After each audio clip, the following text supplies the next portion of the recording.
Buang 29 na hinoon. 20 tagay muna.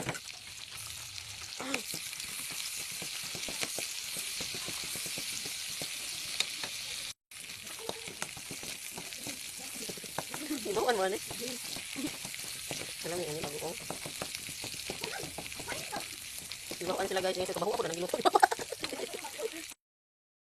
So ito na ang bagoong ala Clarissa. So ito yung gusto ko yung dry. Ayoko yung magsobra siya sa mantika. Hindi ko na dinamihan kasi ayoko. Uy, Diyos ko, ang ubo, maninintal yun ng mga ingon-ani, no? Kung kailan may mga kaubuhan tayo, maupo niya itong mga ulam, tapos sinasabing hinahangad na gumaling yung ubo natin. So, ayan, paano gagaling ito, no? So, kain!